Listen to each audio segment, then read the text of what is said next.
Alrighty, and welcome into the Section 105 podcast. Jeremiah Solomon, the host, along with the co-host, Mark Haynes. We are here in the building. Yes, sir. Really excited to debut this new and improved and changed podcast that we have for you guys. What do you think, Mark? We are back. We are back. And I'm ready. I'm ready for the NBA season. That starts tomorrow. That's wild. It starts tomorrow. We've got 2 games on tap for tomorrow. We have, what do we have? The Houston Rockets. That's right. And the Golden State Warriors and the Los Angeles Lakers. Are we saving the best for last? Could we skip the NBA champion, Oklahoma City Thunder? Well, I wasn't going to mention that because my predictions were wrong last year. So Oh, you know whose was right. I do. That's right. That's right. So, yeah, we'll see. Rings. That's what we'll see. We'll see my boy J-Dub, SGA, Chet, all them young dogs out there get their first ring of their career. Yeah, I mean, you can't be mad about that, right? Like there's my predictions were wrong. I looked like a total idiot, but that's normal. So, Yeah, props to you, Mark Haynes. You were correct on the prediction. You were correct. Yeah, if I ain't gonna lie, it feels good. Because I remember the year before when we came up short. My predictions, they were slightly off. Like every round I was wrong. And then this round I got it right. I mean, so it feels good. I don't get a ring. I emailed the Oklahoma City Thunder and tried to get one. They turned it down. But no hard feelings. I'm with them in spirit. Yeah, no hard feelings. It's 2 good games on tap, though. Like you said, the Houston Rockets, Oklahoma City Thunder at 4:30 Pacific time here in California.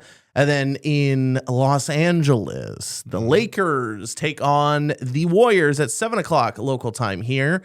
Both those games are going to be fun. I mean, you got, one of the older teams in the league, the Warriors, going up against the Lakers without LeBron. It's pretty typical of the last decade. These 2 teams have kind of, dominated the scene. And so it's going to be fun. But now on the other side of the country in Oklahoma City, you've got the Rockets, the newly revamped Rockets with Kevin Durant in tow, taking on the Thunder and the defending champs. And Durant just recently obviously got his 2-year, $90 million extension. Man. Yeah, I mean, that's crazy. I mean, it's not the max, but for a guy in his 38 and 39 year-old seasons, that's pretty impressive. With that 45 a year for 2 years at 37 years old. 38 and 39. That is insane, man. Hey, shout out to Kevin Durant, and I think he's gonna be worth every penny. Personally, I do too. As long as knock on wood, he's not hit with any injury bugs or anything. Yeah. I agree. I mean, I think he is just one of those transcendent talents that I think personally I thought he wouldn't age great because so much of his game is predicated on his offense. Right. But man, he has aged gracefully. That shot looks as good as it always has. And he's out of Phoenix. He's out of the total clown show that is the Suns organization. And he's ready to compete with other young guys on a really talented Rockets team. That's the scary part is like that team was already really like OKC was my pick last year. I'm jumping the gun a little bit, but I'm going to pick OKC again. But I think in the conference finals, I think I was rolling with Houston before the KD trade. Yeah, you might have been. Yeah, I think this team is that good. I think they're doing nothing but getting better. And then you add a talent like Kevin Durant to the team, who's he won championships. He has all kind of experience and accolades. Like, I'm super juiced about this team because it puts, who knows how we talk about the longevity of LeBron and Steph. Yeah. But playing with this young team could extend KD's career even further because I don't see his jump shot going anywhere. As long as he's healthy, I don't see anybody blocking that jump shot. And he's playing with a bunch of guys that can defend and do all kind of things that really could prolong his career. So I'm super excited to see them, and I do think they are contenders. I mean, that's a really good point. Like being on a team where KD doesn't have to be the, defensive stopper, and he doesn't have to do some of these things that, like you said, really wear on you and really wear out the body. I mean, yeah, he could be exactly what they need to elevate them to that next level. I mean, we watched them, come into Sacramento last year in person, and I mean, the really talented group. Yeah. Really talented group, and that was pre-KD. So, I mean, I think they're going to be dangerous. I mean, the Thunder are going to be incredible again, just because the way they've ran that whole organization and built up that roster. They're going to be together for the next few years. But it's a new season, it's a new dawn, it's a new day. And that's the great thing about sports is everyone has hope today.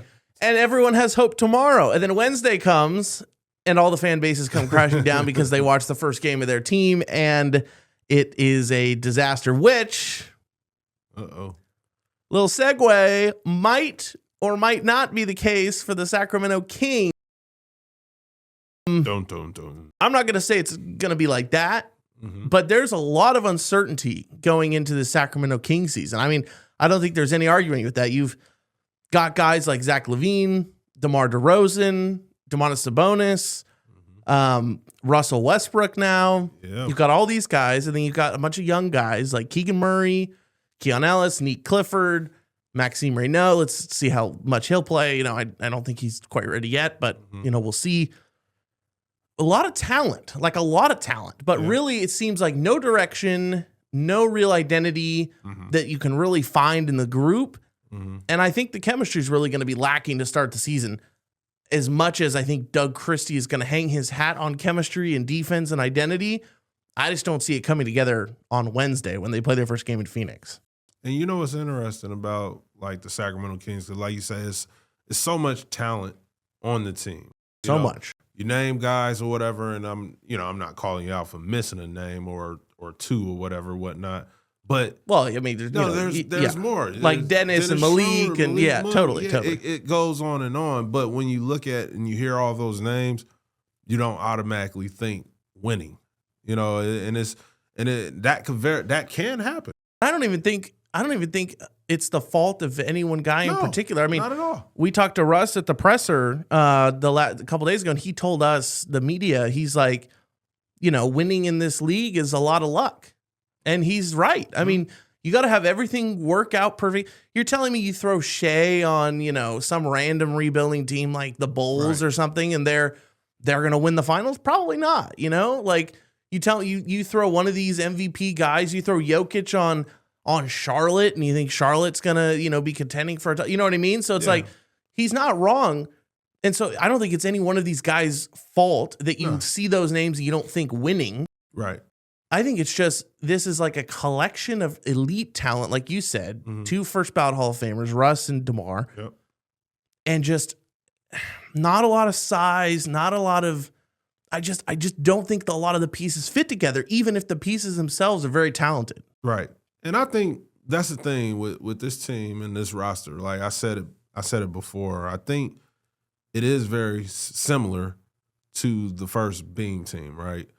And when I say that, obviously that team was a lot younger.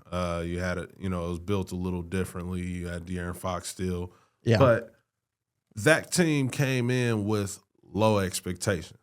Nobody thought they were going to the playoffs. Nobody thought they were going to win 46 games or whatever they did that season. Everybody thought it was going to be maybe not like making the play-in was a great year for that team. Yeah. And they really weren't on anyone's radar, to be honest. Like, to your point, So that's why I feel like that's what this team has the potential to do. I even have a crazy prediction going into this season. Oh, okay. Pertaining to the Kings. Pertaining to the Kings, yeah. All right, let's hear it. And pertaining to the Brody, who's going to be coming off the bench. This could, ladies and gentlemen, this could be the year he adds to his collection of accolades and achievements. Can I guess what you're about to say? Talk to me. Comeback Player of the Year? No. Oh, okay. Yes, okay. It could be. Okay. Like, I think he believes it. So what was your gonna? I was gonna say the 6th man of the year. Okay, that's fair too. I was gonna throw something else. And I'm gonna throw this in off. I can see it, but I'm having fun too. Okay, so don't crucify me. But Russell Westbrook might set history in Sacramento this year. Russell Westbrook might be the first player ever to average a triple-double off the bench. What? I'm going to give you the KD, or not KD, the Westbrook meme stuff. Like, what you talking about, man? I'm just saying. All right. Hey, I wouldn't be surprised. And if he did. I'm not trying to disrespect Russ. Then whoop-de-doo. Yeah. The Kings, that would mean the Kings would be in the playoffs this year if something like that happens. Oh, but yeah. It also means he wouldn't be on the bench. He would be taking over for Dennis Schroeder, let's be honest. Yeah. But if he's averaging a triple-double, he's not on the bench, bro. There's no. We see some crazy things in the league, especially in Sacramento. Yeah, it's true. But, I think in seriousness, though, what I really do believe about this team is that if they're going to be good, something strange has to happen. You're right. Whether it's Westbrook getting a triple-double, on a nightly basis, which, whatever, I'm having fun. But somebody has to step up. Whether it's when Keegan Murray comes in, 15 to 17 games into the season, and he finishes the year averaging 20. Yeah. Something has to change, but everybody can't come back and be the same player that they were. Yeah, I mean, that's a good point. And I think, without giving like an official prediction, I think the Kings win somewhere between like 35 and 40 games. That's my guess. Mm-hmm. But I think if they make the playoffs, there's one thing that's going to be true, and I think it's kind of along the lines of what you were just saying. I think if they end up making the playoffs and being a surprising team, right, that wins more and has this chemistry that people just don't see right now, I think that means that they found an identity, and I don't think that identity is going to be defense and picking up 94 feet. Mm-hmm.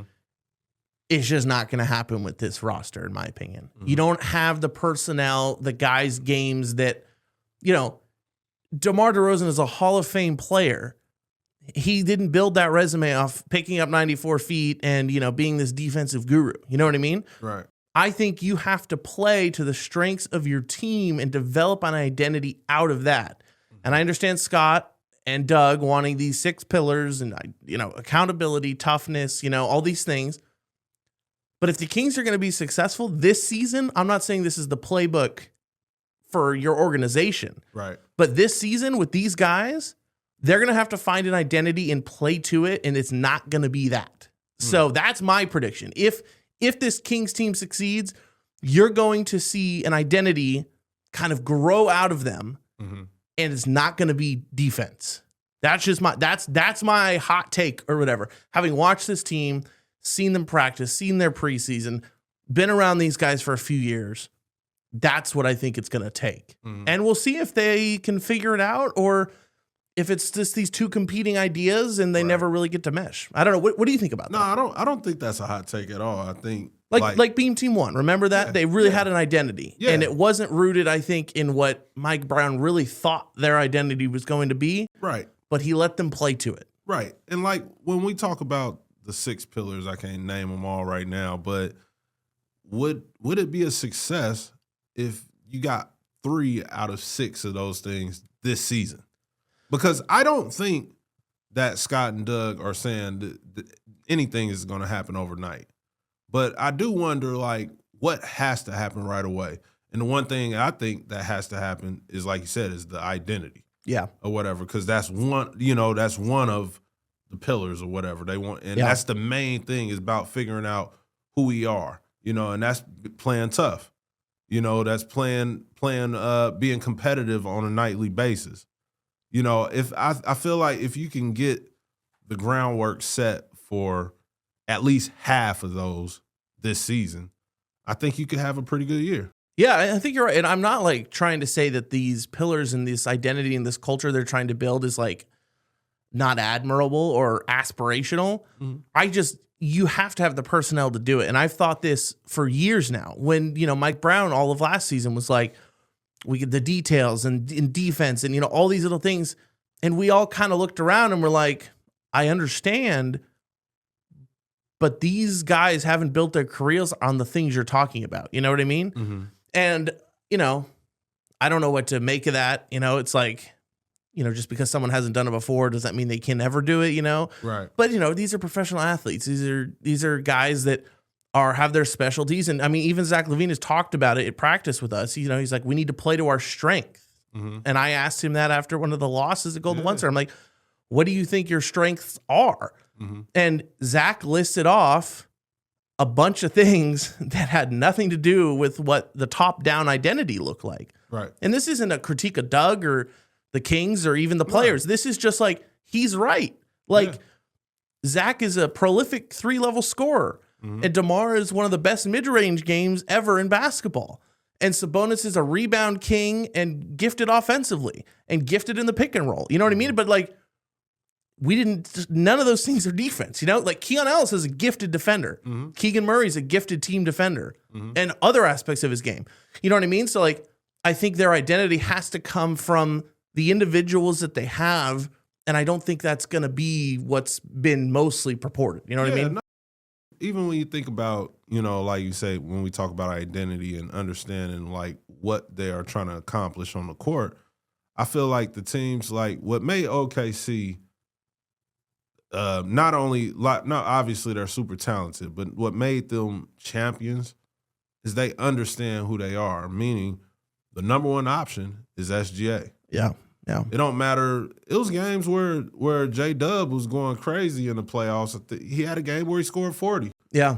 That didn't mean the next game you was getting 40. That don't mean the next game you was getting enough shots to get 40. It's a great point. Because SGA is the guy. With this Kings team, is it Zach LaVine? Is it DeMar DeRozan? Is it, are we playing through Sabonis? Which it looks like through preseason, it looks like that's not what they're doing anymore. Yeah. Or whatever, which I like that change. They will do at times, though. It'll happen. It'll happen. Yeah. And that's the other thing, too. When things get tough, which, the preseason is kind of, hard to judge, like, because, even if you lose, it's like, all right, sure, we lost. It doesn't mean anything. But when things get tight, that's when it's all gonna matter. That's when it's gonna say, all right, are we giving the ball to Zach? Are we giving it to DeMar, who's one of the best closers in the NBA? Yeah. What do we do? OKC there's no question. Yeah. J-Dub can have 35, going into the fourth quarter.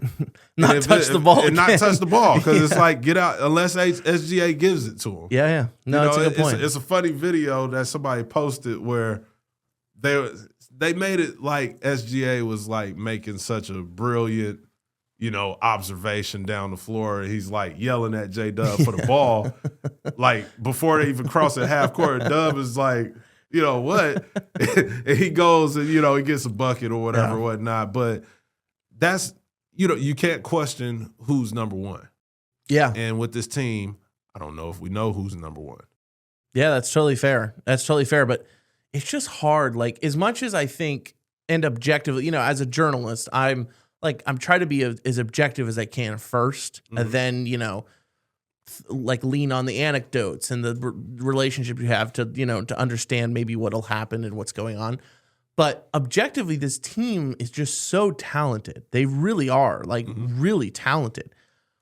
And it just really remains to be seen if Doug Christie and his coaching style can do what Mike Brown couldn't do, and that's bring them together to play a certain style where it works. You know what I mean? And Mike did do that for a while. Right. And then, things started to break down, and then, he was fired and De'Aaron was traded, and, he didn't have any part of the, some of these later lineups that we've seen, stuff like that, and with LaVine and stuff like that. But it's just going to be interesting to see if they can pull all that together. Yeah. And with all these, all this star power, none of them are all stars right now, this minute, but all-stars, MVPs, future Hall of Famers. The other thing Doug Christie is going to have to do is monitor and manage these egos. And it's not, and I don't mean that in a negative way that, DeMar has an ego. Like we all have egos. We all want to be the best that we could be. We all want to be, utilized the right way. Doug Christie is going to have, he's got a job on his hands other than just trying to get those 6 pillars in order. Totally. Like, it's a lot that's going to go on. This might, I know last year he said, that was like one of the craziest seasons. Or no, he said that was the craziest year of basketball he's ever been a part of. Yeah. And this year could be too, but for different reasons. Like he's the full-time head coach now. So it's gonna be a different level of responsibility, although he had those same, responsibilities last year to an extent, but it's just different now. Yeah. More star power, more names, more, you got the rookies in, Neat Clifford, who looks really, really good. I think he's going to be a tremendous player. He looks great. Looks fantastic. He really does. Keegan Murray just got his extension, but he's out. Yeah, Keegan got his extension, $140 million. But yeah, he's hurt with the UCL. He'll be back. My guess is sometime in December is my guess. I mean, we don't really know yet, but he'll be reevaluated in November. We'll see how that turns out. Right. But yeah, Kings start their season on Wednesday in Phoenix against the Phoenix Suns. Without Keegan Murray, without Domantas Sabonis, Dennis Schroeder was limited in practice today with some sort of ankle thing. But everyone else seems like they'll be good to go. There's been some illness going around the team, but it's going to be really interesting. Really interesting to see how things shake out. Yeah. And Westbrook in number 18. Yeah, Westbrook's just one of those all-time great dudes, too. I think he's misunderstood. And, people are like, oh, it's just recency bias. He comes to Sacramento, you start glazing him.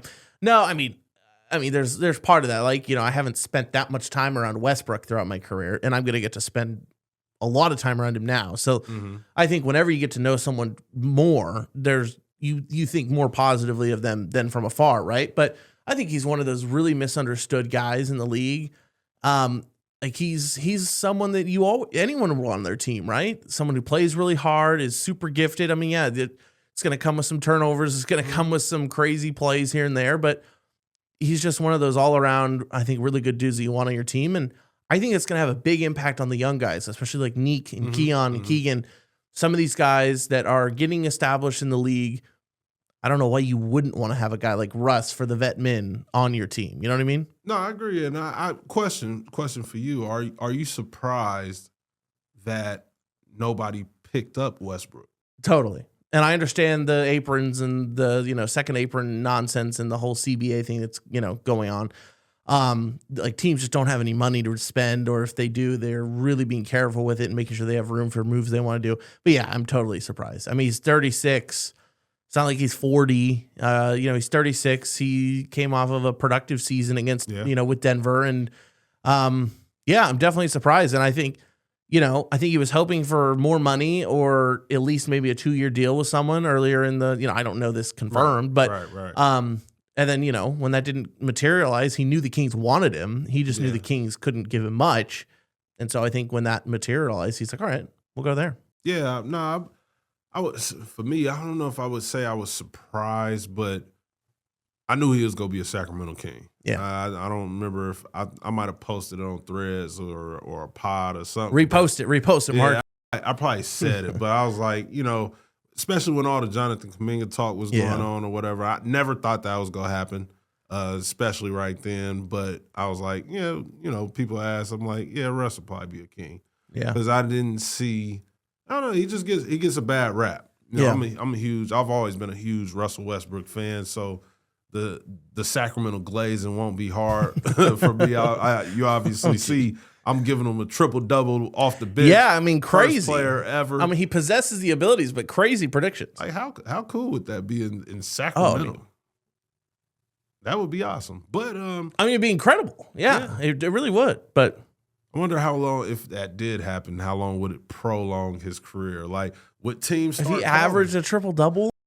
Yeah. Yes, he would get a contract next year. It should. But yeah, definitely would. I thought last year he played well enough. He did.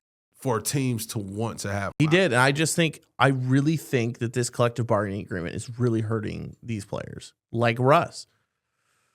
DeMar, I think DeMar would be in a similar situation if he hadn't gotten the sign and trade when he did. Yeah, that's interesting. I mean, DeMar, I think is still more productive than Westbrook, but I'm just talking like, teams are like valuing youth like they never have before. When they're giving out contracts, and with the exception of like a KD deal, but I mean, still only KD got 2 years, 90. So it's like, you know, there's just not a lot of money for these guys anymore, I feel like. And I think it's a shame because I think there's a lot of value to the league. Actually, Kent Bazemore, when we had him on our pod, when we had him on this pod, he talked about that a little bit. He talked about guys, older guys, who he thinks still have a lot to bring to the league, just not getting as much opportunity anymore. And I think he's right. Right. Nah, absolutely. But this is the one thing that's strange that's happening as we speak, is we're seeing guys like, you know, LeBron, Steph, KD, Harden, DeMar, you know, guys, when you think about, you know, 10 years from now, they're all retired age-wise. Age-wise, they're out the league or whatever. But I think, and this is, I guess I'm going to give some credit to LeBron. LeBron has been going so long. He's, he's 41 now or whatever. Yeah, 40. About to be 41 in December, I believe. Yeah. But it seems like everybody can get there now. It seems like it feels that way. Yeah, you're right. And if I'm a Russell Westbrook or a DeMar DeRozan or whatever, or even like when I looked at Carmelo Anthony and Dwayne Wade, I felt like they stayed a little bit too long because it's like the person I came in with is still, you know, he's so still they're just still going until I'm good.